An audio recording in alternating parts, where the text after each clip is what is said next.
Attends, je réponds.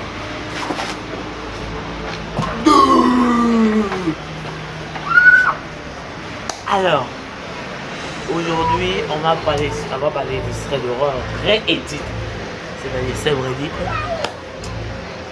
Sans plus tarder, c'est parti. Alors, si vous me voyez regarder là seulement, c'est parce que mon PC sur lequel je lis le thread est là. Il est petit, mais il est inefficace.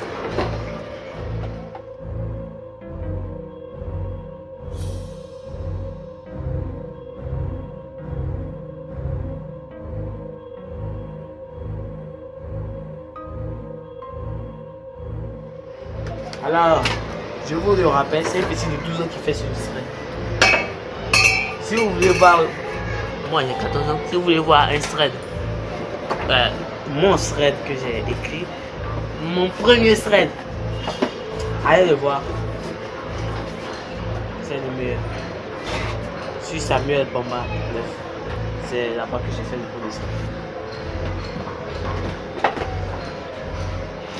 Ok.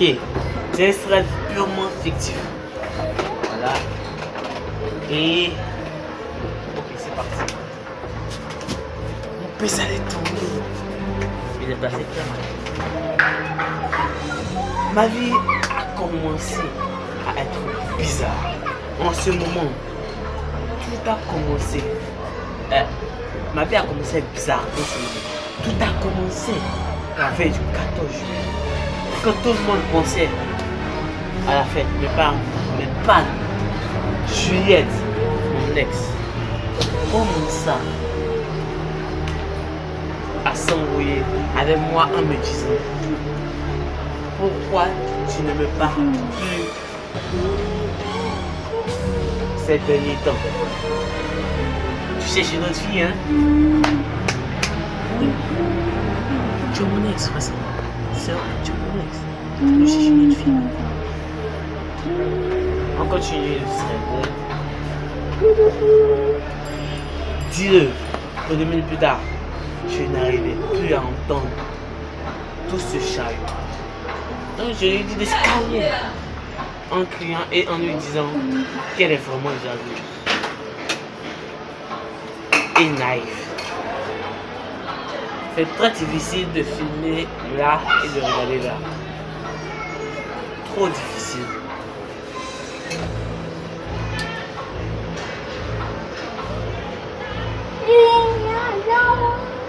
Ce n'était pas la première fois qu'on se disputait.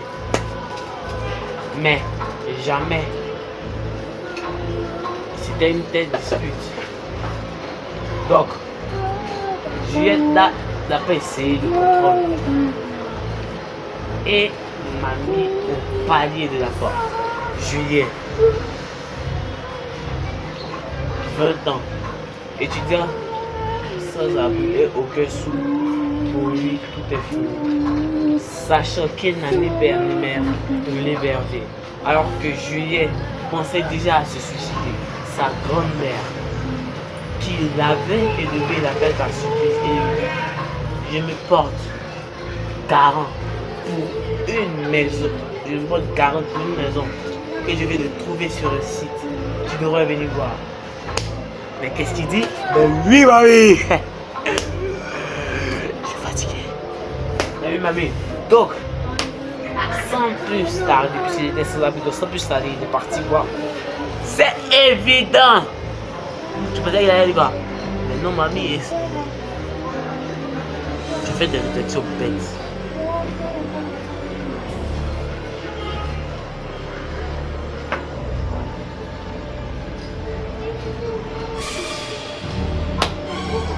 Il a dit, je n'ai plus qu'une heure de voiture. Et je n'ai plus de voiture et tu habites à 1 heure ici. Je viendrai te chercher. Je ferme mon téléphone à clapper et je l'attends. Après 1 heure et 30 minutes d'attente, je la vois enfin venir. Elle me fait monter dans sa voiture et elle m'emmène chez elle. Les deux premières choses que je vois, c'est la bonne nourriture et on fait une douche avec un sac. Il était un coup sans abri. Si c'était toi, qu'est-ce que tu allais voir en premier? En premier lieu, j'allais voir une chambre. Bien me coucher. En deuxième lieu, j'allais voir la nourriture. En troisième lieu, j'allais voir la douche parce que lorsque j'avais fait ça, j'allais m'évanouir. Je ne suis pas en train de chercher sans abri au premier mois. C'est juste du second degré. C'est du second degré.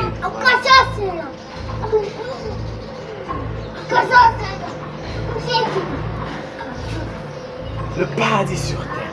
Quand je sors de ma porte, ma grand-mère m'appelle et me montre la photo de l'appartement. Et je le trouve super beau. Au troisième étage avec balcon à 650 €. Plus ce 40 obligé. Ma grand-mère s'est portée 40 de moi à tout. C'est bien de mon appartement. Mes voisins sont super gentils au premier étage. J'ai Bernadette et Inès, une fille de 20 ans, qui pourrait potentiellement me plaire au second étage. Et il y a Mehdi et Enzo au troisième étage. Il y a moi et mon voisin Victor au quatrième étage. On trouve Emma et Raphaël au cinquième étage. On peut certainement croiser Mathéo et Baptiste. Le seul défaut, c'est qu'ils sont tous très croyants et qui pensent que Dieu les protège à 100%. Mais Dieu les protège à 100%.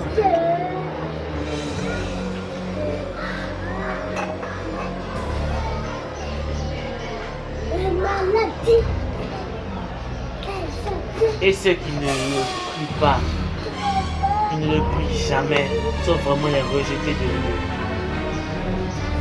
Parce que quand ils ne prient pas Dieu, ils sont rejetés, sont les rejetés. Je crois que ça, c'est un peu abusé, ce serait. Il a... On continue. 5 jours plus tard, Baptiste est sonné à la porte et me demande à quelle heure je suis disponible pour fête. Et on voit la croix de Dieu retourner du mauvais sens.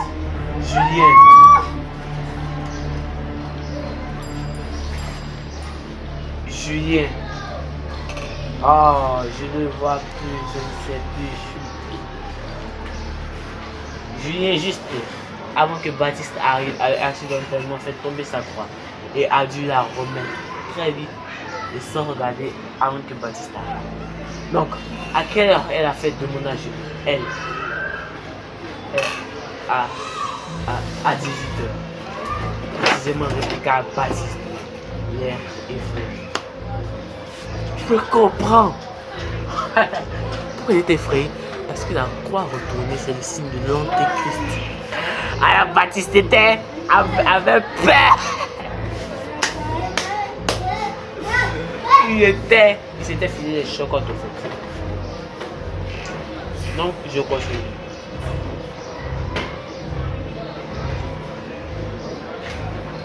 Ça va? Vous êtes pâle, dit Julien. Est-ce qu'il aura tous les mêmes invités? Oui, c'est ça. Bon, on va voir. Julien ferma sa porte. Oublia d'arranger sa croix. Et retourna sur le canapé, très étonné de cette discussion avec son voisin. Et se reposa dans son lit. Il s'est reposé dans son lit. Il était plusieurs jours passa, plus mes voisins étaient distants. Je ne savais pas pourquoi. Par exemple, Lola qui me dit bonjour tous les matins quand je prenais mon courrier ou pour aller au travail était plus froid et glacial. Ou quand les fois, Mehdi, il ne me sert plus la main.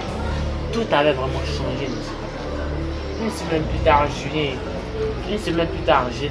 en train de me préparer pour la fête de Baptiste. La fête de Baptiste.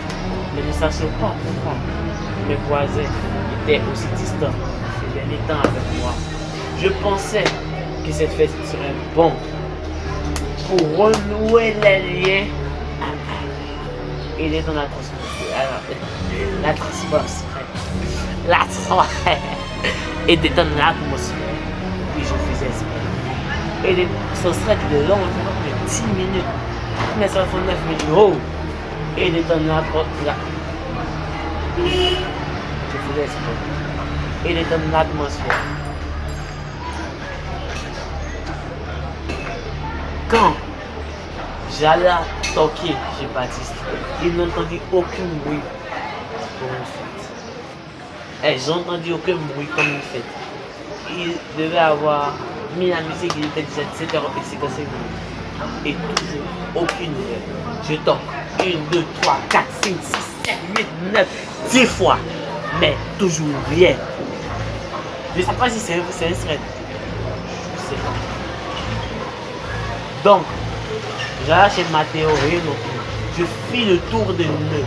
Personne à l'horizon. C'est comme si le nœud était un poteau. Il restait encore une porte que je n'avais pas encore toqué. Chez Bernadette. Avant de toquer, j'ai entendu des bruits. Au nom du salaud de Bernadette disant, il ne nous appartient pas. Il faut le tuer. Il est maintenant du côté du diable. Donc il ne peut rien faire pour lui. Encore 1 minute. Enfilez vos masques. Il est déjà 17h51. Prochaine destination. Chambre 6. Entendu ça, ce sont les bruits que Julien entendait depuis le salon de Bernadette. C'est triste beaucoup de qu'il faut continuer. Regarde. Tienzo. C'est Enzo qui l'a dit. Compris, répliqua Raphaël et Emma. Dans sa tête, dans ma tête,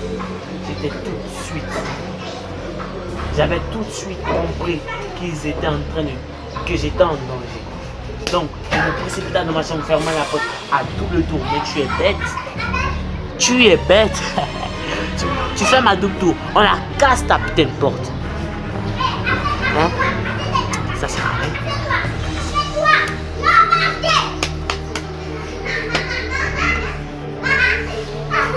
Ça sert à rien.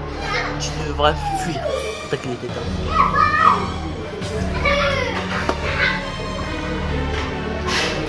Et me cacha dans une armoire. Quand j'entendis la porte de la chambre 1 claquer.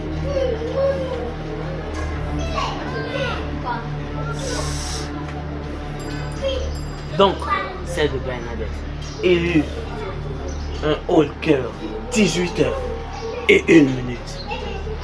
Les 7 meurtriers étaient déjà dans l'appartement de Jules. Comme ils ont fait pour rentrer, comment ont-ils fait pour rentrer? Je me demandais. Celle qui a donné son appartement à Julien ne peut être que Bernadette, sa concierge. Quand les policiers arrivèrent sur place, il était presque trop tard. Puisque Julien avait été retrouvé couché par terre dans son sein avec 7 personnes autour de lui. Creepy as fuck.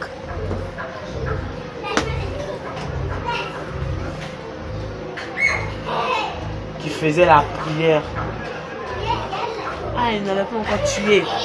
Il faisait la prière avant de me tuer.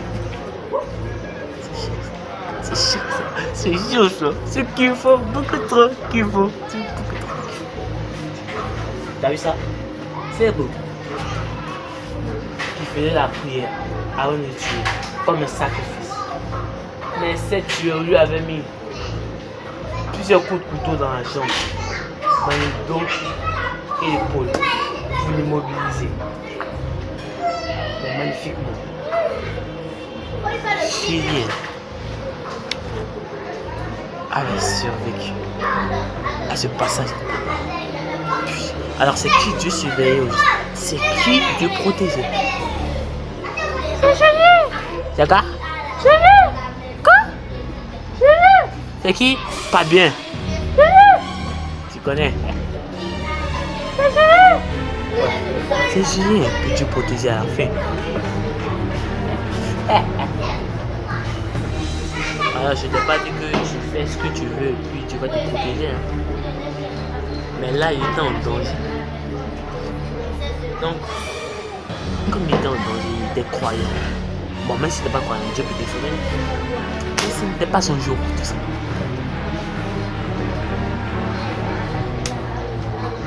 Et morale de l'histoire, les 7 assaillants avaient pour but de tuer Julien. Parce que pour eux, il avait trahi Dieu pour le diable à cause d'une simple erreur. Julien sort avec des séquelles énormes partout sur le corps. Les 7 assaillants sont maintenant dans leur prison différents. Et Julien et sa mère vivent heureux jusqu'à la fin de leur life. Alors, merci d'avoir enregistré. Peace. God.